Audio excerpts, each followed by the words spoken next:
नमस्कार बाल विद्यार्थी मित्रांनो, मी महादेव झोळ आणि तुम्ही पाहत आहात अभिनव पब्लिक स्कूल वाशिंबे या शाळेचा हा यूट्यूब चॅनल। आणि बालमित्रांनो, आज आपण इयत्ता दुसरी मराठी बालभारती या पुस्तकातील पहिली कविता आपण शिकणार आहोत आणि त्या कवितेचं नाव आहे अजाण आम्ही तुझी लेकरे। बालमित्रांनो, माझ्याकडे हा स्मार्ट इंटरॅक्टिव्ह बोर्ड आहे, याच्यावरती सुद्धा मी तुम्हाला पुस्तक दाखवून शिकवू शकतो, परंतु सध्या या पुस्तकाचं PDF माझ्याकडे उपलब्ध नाही आहे। जर तुमच्याकडे उपलब्ध असेल कुणी तर मला या कमेंट बॉक्समध्ये लिंक सुद्धा टाकू शकता, मी ते डाउनलोड करून घेईल आणि पुढच्या वेळेस मी तुम्हाला इथे ते PDF स्वरूपामध्ये दाखवेल आणि तुम्हाला शिकवण्याचा प्रयत्न करेल। तर विद्यार्थी मित्रांनो, मी शिकवलेलं तुम्हाला जर आवडलं तर नक्कीच आपल्या या चॅनलला तुम्ही सबस्क्राईब करा, व्हिडिओला लाईक करा आणि आपल्या मित्रांमध्ये हा व्हिडिओ शेअर सुद्धा करायला विसरू नका। तर आपण आज पहिली कविता पाहणार आहोत, अजाण आम्ही तुझी लेकरे। तर बालमित्रांनो, जसं की 2026-27 या शैक्षणिक वर्षापासून आपला इयत्ता दुसरीचा, तिसरीचा, चौथीचा आणि सहावीचा संपूर्ण अभ्यासक्रम बदललेला आहे। तर आपण इयत्ता दुसरी, तिसरी, चौथी आणि सहावीचे सगळ्या विषयांचे सगळे व्हिडिओ आपल्या या अभिनव स्कूल यूट्यूब चॅनलवरती अपलोड करण्याचा प्रयत्न करणार आहोत। त्यातीलच आजचा हा पहिला जो आपला व्हिडिओ आहे ती आहे कविता अजाण आम्ही तुझी लेकरे। आणि या कवितेचं लेखन केलं आहे संजीवनी मराठे यांनी। तर संजीवनीताई मराठे यांनी अतिशय चांगल्या पद्धतीने ही कविता लिहिली आहे, ती कविता आज आपण शिकायला घेऊयात। या कवितेला आपल्याला सुरुवातीलाच मार्गदर्शन केलेलं आहे एकू, गाऊ आणि म्हणू। आपल्याला 3 प्रकारामध्ये ह्या कवितेला शिकायचं आहे, ऐकायचं आहे, स्वतः गायचं आहे, मी तुम्हाला गाऊन सुद्धा दाखवणार आहे आणि त्यानंतर तुम्ही माझ्या पाठीमागे सुद्धा म्हणायचं आहे। तर चला सुरुवातीला मी छानसं वाचन करून दाखवतो, त्यानंतर आपण गाण्याचा प्रयत्न करूयात आणि त्यानंतर आपण म्हणण्याचा सुद्धा प्रयत्न करूयात। तर चला ऐकायला सुरुवात करूयात। मी आधी वाचतो। अजाण आम्ही तुझी लेकरे, तू सर्वांचा पिता, नेमाने तुझं नमितो गातो, नेमाने तुझं नमितो गातो, तुझ्या गुणांच्या कथा। त्यानंतर दुसरं कडवं, सूर्य चंद्र हे तुझेच देवा, सूर्य चंद्र हे सगळे तुझेच देवा, तुझी गुरे वासरे, सूर्य चंद्र हे तुझेच देवा, तुझी गुरे वासरे, तुझीच शेते सागर डोंगर फळे फुले पाखरे, अनेक नावे तुला तुझे रे, अनेक नावे तुला तुझे रे, 10 दिशांना घर, करिसी देवा सारखीच तू माया सगळ्यांवर, खूप शिकावे काम करावे प्रेम धरावे मनी, खूप शिकावे काम करावे प्रेम धरावे मनी, हौस एवढी पुरवी देवा हीच एक मागणी, हौस एवढी पुरवी देवा हीच एक मागणी। आणि आपल्या लेखिका आहेत, कवयित्री आहेत संजीवनीताई मराठे यांनी अतिशय छान या ठिकाणी देवाचं वर्णन केलेलं आहे। या कवितेला आपण प्रार्थनाच्या स्वरूपात म्हटलं किंवा आपल्या सकाळच्या प्रार्थनेला शाळेमध्ये जे भरते त्या प्रार्थनेला सुद्धा जर आपण म्हटलं तरी खूप उत्तम ही प्रार्थना आहे। चला आता तुम्ही ऐकली असेलच, माझ्याकडून मी तुम्हाला वाचून दाखवलेले आहे। आता आपल्याला गाण्याचा प्रयत्न करायचा आहे, त्यानंतर मी तुमच्याकडून म्हणून सुद्धा घेणार आहे आणि याच्यातील कठीण शब्द जे आहेत त्यांचे सुद्धा मी तुम्हाला व्यवस्थित फोड करून सांगण्याचा प्रयत्न करणार आहे। तर चला आता आपण गाऊयात। मी गातो अगोदर, मग तुम्ही माझ्या पाठीमागे सुद्धा गायचं आहे। अजाण आम्ही तुझी लेकरे, तू सर्वांचा पिता, अजाण आम्ही तुझी लेकरे, तू सर्वांचा पिता, नेमाने तुझं नमितो गातो तुझ्या गुणांच्या कथा, नेमाने तुझं नमितो गातो तुझ्या गुणांच्या कथा, सूर्य चंद्र हे तुझेच देवा, तुझी गुरे वासरे, सूर्य चंद्र हे तुझेच देवा, तुझी गुरे वासरे, तुझीच शेते सागर डोंगर फळे फुले पाखरे, तुझीच शेते सागर डोंगर फळे फुले पाखरे, अनेक नावे तुला तुझे रे, 10 दिशांना घर, करिसी देवा सारखीच तू माया सगळ्यांवर, अनेक नावे तुला तुझे रे 10 दिशांना घर, करसी देवा सारखीच तू माया सर्वांवर, खूप शिकावे काम करावे प्रेम धरावे मणी, खूप शिकावे काम करावे प्रेम धरावे मणी, हौस एवढी पुरवी देवा हीच एक मागणी, हौस एवढी पुरवी देवा हीच एक मागणी. अतिशय छान आणि खूप प्रसन्न वाटेल अशी ही कविता प्रार्थना आहे.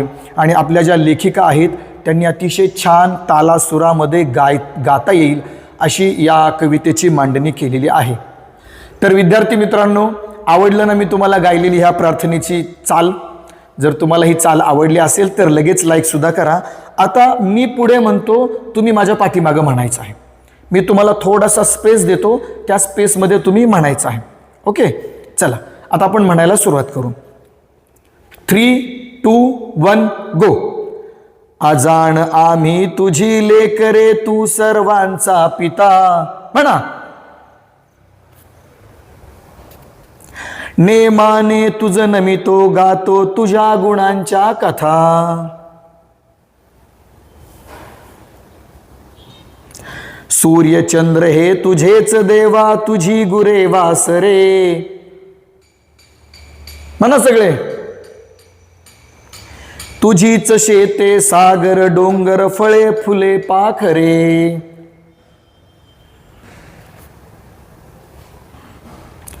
अनेक नावे तुला तुझे रे 10 दिशांना घर.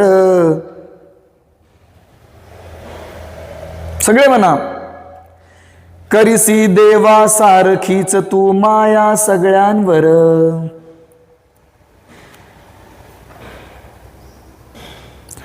खूप शिकावे काम करावे प्रेम धरावे मणी.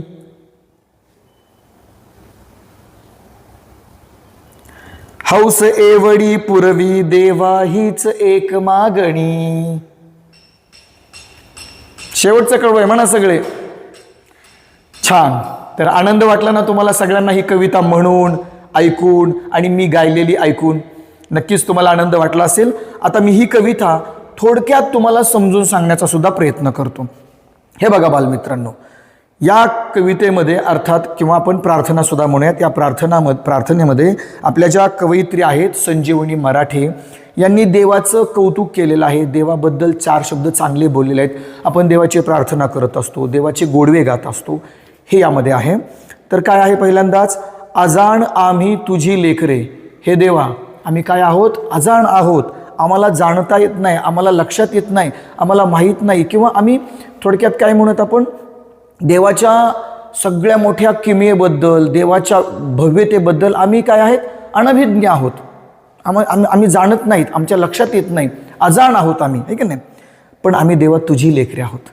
जसा लहान मुलाला काही कळत नाही, आपण म्हणतो अरे बारीक आहे तो, लहान आहे, त्याला काही कळत नाही, तसे आम्ही सुद्धा देवाच्या पुढे खूप मोठे आहेत का? नाही. आपण तिथे देवाच्या पुढे अजाण आहोत, आपल्याला कळत नाही, आपल्याला समजत नाही, असे आहोत. आणि मग तू कोण आहेस देवा? तू आमच्या सर्वांचा पिता आहेस. हे सगळं विश्व कोणी बनवलेलं आहे? देवानं, परमेश्वरानं बनवलेलं आहे. आणि म्हणून देव परमेश्वर ह्या सगळ्या सृष्टीचा निर्माता, आणि म्हणून तो आपला पिता आहे. नेमाने तुझं नमितो गातो. नेमाने म्हणजे कधी? रोज, दररोज आम्ही देवा तुझी पूजा करतो, तुला नतमस्तक होतो, नमितो गातो, तुझे गोडवे गातो, ठीक आहे नाही? आम्ही तुला नमन करतो, तुझं दर्शन घेतो, पाया पडतो. मग तुझ्या गुणांच्या कथासुद्धा आम्ही गातो. देवाच्या चांगल्या गुणांच्या आपण सगळ्या कथासुद्धा इथे गात असतो. सूर्यचंद्र हे तुझेच देवा तुझी गुरे वासरे. बघा, हे देवानी सगळी पृथ्वी बनवलेली आहे, सृष्टी बनवलेली आहे. मग या सृष्टीवरती असणारे सगळे जनावरं वगैरे सगळी कोणी निर्मिती केलेली आहे? देवबाप्पाने निर्मिती केलेली आहे. जसं बघा, आपण आता आपलं घर असतं, एखादा शेतकरी असतो, त्याचं घर, त्याच्या शेळ्या, त्याच्या मेंढ्या, त्याच्या कोंबड्या, त्याच्या बकऱ्या, त्याची जनावरं, गाई, झाडं, शेतातलं पीक, त्याचं सगळं कुटुंब, मुलं, सगळी त्याचा मुख्य सूत्रधार त्या शेतकरी कुटुंबातला किंवा घरचा कर्ता पुरुष. तो सगळं बघत असतो, त्यांच्यावरती माया करत असतो, वेळप्रसंगी रागावत सुद्धा असतो, त्यांचे सगळे लाड पुरवत असतो. आपले वडील आपले सगळे लाड पुरवतात. तसंच देवसुद्धा आपल्या सृष्टीवरच्या सगळ्या लोकांना, ज्यांचा जन्म त्याने घातलेला आहे, झाडं आहेत, डोंगर आहे, नदी आहेत, जनावरे आहेत, गुरे ढोरे आहेत, हवा आहे, सर्वच्या सर्व या सर्वांचा निर्माता परमेश्वर देव. आणि तो देव काय करतोय, तर देवाची ही जवळजवळ गुरे वासरे असल्यासारखे, हा देवाचा संसार आहे. आपण सगळे देवाचे गुरे वासरे असल्यासारखे आहोत. परत अजून म्हणतायत ह्या, तुझीच शेते सागर डोंगर फळे फुले पाखरे. हे देवा, इथली सगळी शेती, हिरवीगार शेती आहे, ती कुणाची आहे देवा? तुझीच आहे. सागर, समुद्र, नदी, ओढे, नाले सगळं देवाचं आहे. डोंगर सगळा देवाचा आहे. फळं, फुलं, पाखरं सगळंच्या सगळं हे देवानं निर्माण केलेलं आहे आणि आपण मनुष्य त्याचा छानसा उपभोग घेत आहोत. अनेक नावे तुला तुझे रे 10 दिशांना घर. देवाला एक नाव नाही आहे, अनेक नाव आणि एक रूप असं देवाचं हे स्वरूप आहे. तर त्याला अनेक नावे आहेत. कुणी कृष्ण म्हणतंय, कुणी गॉड जीजस म्हणतंय, कुणी अल्लाह म्हणेल, कुणी अजून काय म्हणेल, पण हे सगळे एक परमेश्वर आहे. आणि तुझे 10 दिशांना घरं. देव फक्त एका जागेवर असतो का? फक्त देवळामध्ये नाही, सर्वत्र आहे. गोरगरिबांमध्ये आहे, तहानलेल्या भुकेलेल्यांमध्ये देव आहे. त्याचबरोबर एखादा अडचणीमध्ये पडलेला आहे, त्याच्यामध्ये सुद्धा देव आहे. तुम्ही लहान मुलांनी एक गोष्ट ऐकली असेल किंवा बघितली असेल नरसिंहाची. ते काय होतात, खांबामधून बाहेर येतात आणि त्या ठिकाणी वध करतात, हो की नाही? कमेंटमध्ये सांगा त्याच्याबद्दल मला डिटेलमध्ये. तर देव सर्वत्र असतो, सर्वत्र देव आहे. म्हणून 10 दिशांना घरं, कुठेही मौजूद. आता माझ्या आजूबाजूला सुद्धा देव आहे, तुमच्या आजूबाजूला सुद्धा देव आहे. करसी देवा सारखीच तू माया सगळ्यांवर. जशी आपली आईला समजा 2 मुलं असतील, एक मुलगा असेल, मुलगी असेल, तर ती आई याच्यावरती वेगळी माया, त्याच्यावरती वेगळी माया करते का? नाही करत. तसंच देवसुद्धा आपल्यावरती सगळ्यांवरती समान माया करत असतो. मग याच्यामध्ये आपण कुठलाही जातीभेद करत नाही, तसा देवसुद्धा जातीभेद करत नाही. हिंदू असेल, मुस्लिम असेल, शीख असेल, ख्रिश्चन असेल, ईसाई असेल किंवा आणखीन कुठल्याही जाती धर्माचा असेल, बौद्ध असेल, सर्वच्या सर्व आपण भाऊ आहोत. आपण सगळे एक आहोत आणि परमेश्वर सगळ्यांवरती तेवढीच चांगली माया करत असतो. मग आता आपण काय करायचं हे सुद्धा आपल्याला या ठिकाणी आपल्या संजीवनीताई मराठेंनी सांगितलेलं आहे. आपण आपलं काम काय करायचं. आपण विद्यार्थी आहोत, आपण दररोज शाळेमध्ये येतो, तर आपण आपलं काम काय करायचं ते सांगितलेलं आहे. बघा, खूप शिकावे काम करावे. आपण विद्यार्थी आहोत तर आपण भरपूर शिकलं पाहिजेत, खूप शिकलं पाहिजेत, ज्ञान ग्रहण केलं पाहिजेत. तुम्हाला मी एक थोडक्यात उदाहरण सांगतो. डॉक्टर बाबासाहेब आंबेडकर आपल्या भारतातले, ज्यांनी आपल्या भारताची राज्यघटना लिहिली, ते खूप शिकले होते. त्यांना शिकायचा कसलाच कंटाळा येत नव्हता. आणि आपल्याला काय येतो, लहान मुलांना आपल्या कंटाळा येतो की नाही? आपण शिकण्याचा कधीच कंटाळा करायचा नाही. खूप शिकायचं, काम करायचं, कामाला कधीही मागे सरायचं नाही. काम करायची कधीही लाज वाटली नाही पाहिजेत. कामामध्येच राम असतो म्हणतात, बरोबर की नाही? त्याच्यामुळे खूप शिकावे, काम करावे आणि प्रेम धरावे मनी. एकामेकांविषयी आपल्या मनामध्ये प्रेम धरलं पाहिजेत. आपले शेजारे पाजारे, आपल्या गावातली लोक, आपले पाहुणे मित्र, सगळ्यांविषयी मनामध्ये प्रेम धरायचं. कुणाचाही राग धरायचा नाही. राग धरला तर वाईटच होते. त्याच्यापेक्षा आपण प्रेम मनामध्ये धरायचं. हौस एवढी पूर्वी देवा हीच एक मागणी. आणि देवाकडे लेखिका आपल्या मागणी करतायत, म्हणजे आपण ही मागणी करतोय की देवा आमची एकच हौस पूर्ण कर. हौस म्हणजे आपली इच्छा पूर्ण कर. काय इच्छा आहे? की आम्ही खूप शिकले पाहिजेत, आम्ही काम केलं पाहिजेत आणि आम्ही सगळ्यांविषयी मनामध्ये प्रेम भावना, बंधुत्वाची भावना धरली पाहिजेत. ही आमची इच्छा देवा पूर्ण कर, अशी या ठिकाणी आपण देवाला मागणी करायची आहे. तर बालमित्रांनो, ही जी कविता, ही जी प्रार्थना आहे ती मी तुम्हाला छोट्याशा भाषेमध्ये समजून सांगण्याचा प्रयत्न केला. तुम्हाला आवडली का? कमेंटमध्ये नक्की सांगा.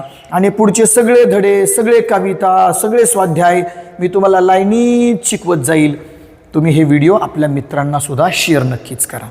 आपण भेटूयात पुढच्या व्हिडिओमध्ये. तोपर्यंत नमस्ते बालमित्रांनो.